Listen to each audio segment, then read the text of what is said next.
Iraq War.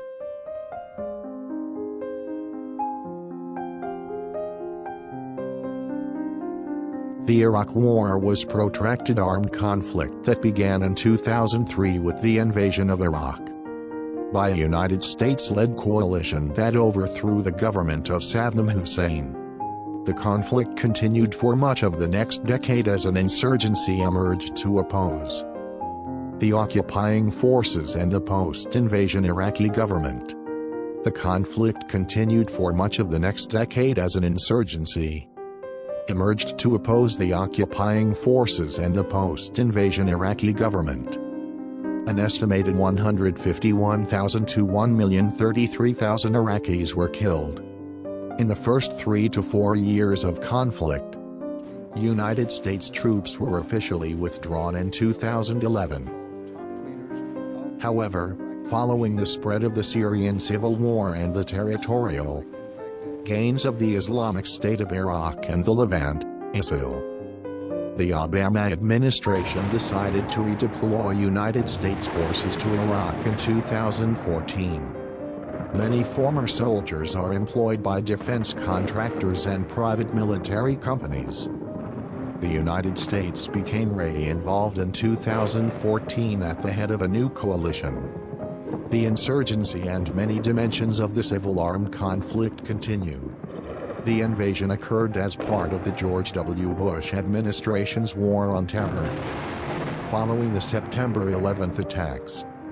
In October 2002, Congress authorized President Bush to launch a military attack against Iraq if he decides it is necessary. The Iraq War began on 20th of March, 2003, when the United States, joined by the UK and several coalition allies, launched a shock and awe bombing campaign. Iraqi forces were quickly overwhelmed as coalition forces swept through the country. The invasion led to the collapse of the Ba'athist government. Saddam Hussein was captured during Operation Red Dawn in December of that same year and executed 3 years later. The power vacuum following Saddam's demise and the mismanagement by the coalition provisional authority led to widespread civil war between Shias and Sunnis, as well as a lengthy insurgency against coalition forces. Many of the violent insurgent groups were supported by Iran and al-Qaeda in Iraq. The United States responded with a build-up of 170,000 troops in 2007. This build-up gave greater control to Iraq's government and military, and was judged a success by many. In 2008, President Bush agreed to a withdrawal of all United States combat troops from Iraq. The withdrawal was completed under President Barack Obama in December 2011. The Bush administration based its rationale for the Iraq War principally on the assertion that Iraq possessed an active weapons of mass destruction (WMD) program, and that the Iraqi government posed a threat to the United States and its coalition allies. Some United States officials falsely accused Saddam of harboring and supporting al-Qaeda. In 2004, the 9/11 Commission said there was no evidence of an operational relationship between the Saddam Hussein regime and al-Qaeda. No stockpiles of WMDs or an active WMD program were ever found in Iraq. Bush administration officials made numerous assertions about a purported Saddam al-Qaeda relationship and WMDs that were based on sketchy evidence, and which intelligence officials rejected. The rationale of United States pre-war intelligence faced heavy criticism both domestically and internationally. The Chilcot Report, a British inquiry into its decision to go to war, was published in 2016 and concluded military action may have been necessary but was not the last resort at the time, and that the consequences of invasion were underestimated. When interrogated by the FBI, Saddam Hussein admitted to having kept up the appearance of possessing weapons of mass destruction in order to appear strong in front of Iran. He also confirmed that Iraq did not have weapons of mass destruction prior to the United States invasion. In the aftermath of the invasion, Iraq held multi-party elections in 2005. Nouri al-Maliki became prime minister in 2006 and remained in office until 2014. The al-Maliki government enacted policies that were widely seen as having the effect of alienating the country's previously dominant Sunni minority and worsening sectarian tensions.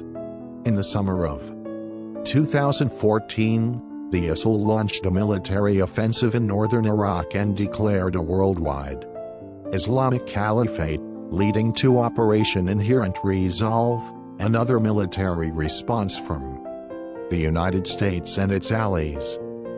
The Iraq War caused at least 100,000 civilian deaths, as well as tens of thousands of military deaths, see estimates below. The majority of deaths occurred as a result of the insurgency and civil conflicts between 2004 and 2007.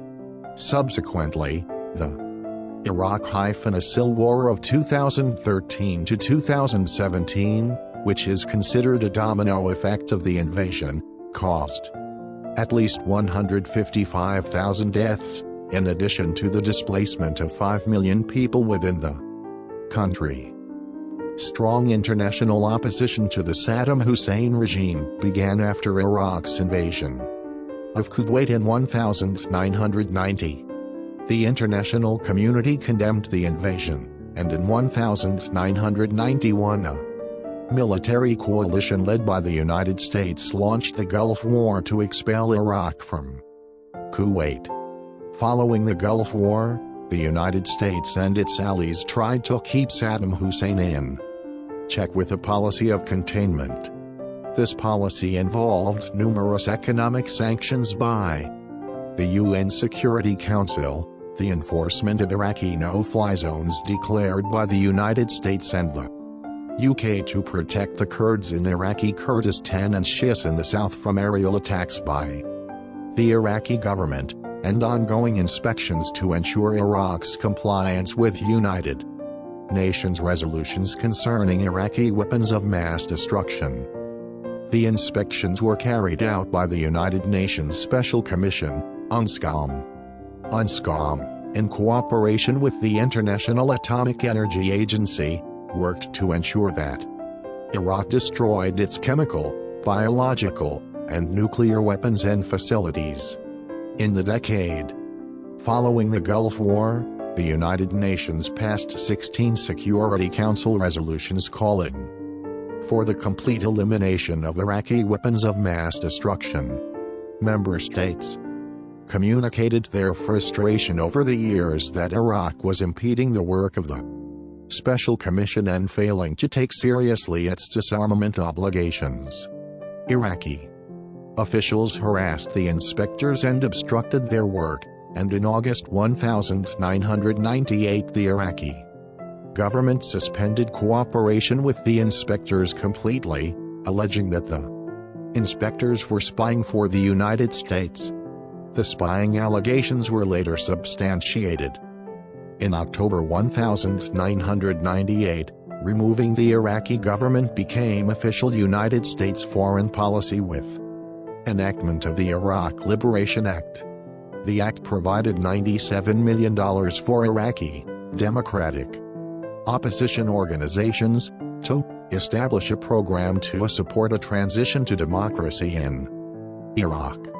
This legislation contrasted with the terms set out in United Nations Security Council Resolution 687, which focused on weapons and weapons programs and made no mention of regime change. 1 month after the passage of the Iraq Liberation Act, the United States and UK launched a bombardment campaign of Iraq called Operation Desert Fox.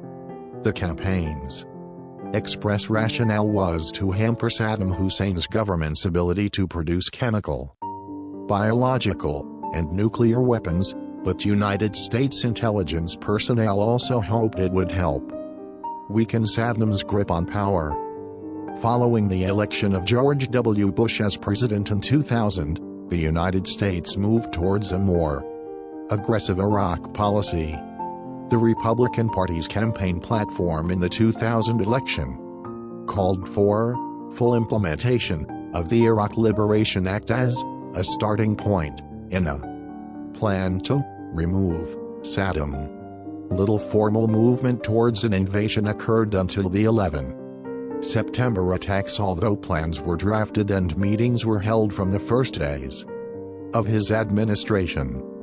After 9/11, the Bush administration National Security Team actively debated an invasion of Iraq. On the day of the attacks, Secretary of Defense Donald Rumsfeld asked his aides for best info fast. Judge whether good enough hit Saddam Hussein at the same time. Not only Osama bin Laden. President Bush spoke with Rumsfeld on 21 November and instructed him to conduct a confidential review of Plan 1003, the war plan for invading Iraq. Rumsfeld met with General Tommy Franks, the commander of United States Central Command, on 27 November to go over the plans. A record of the meeting includes the question, how start? Listing multiple possible justifications for a United States-Iraq war. The rationale for invading Iraq as a response to 9/11 has been widely questioned, as there was no cooperation between Saddam Hussein and Al-Qaeda.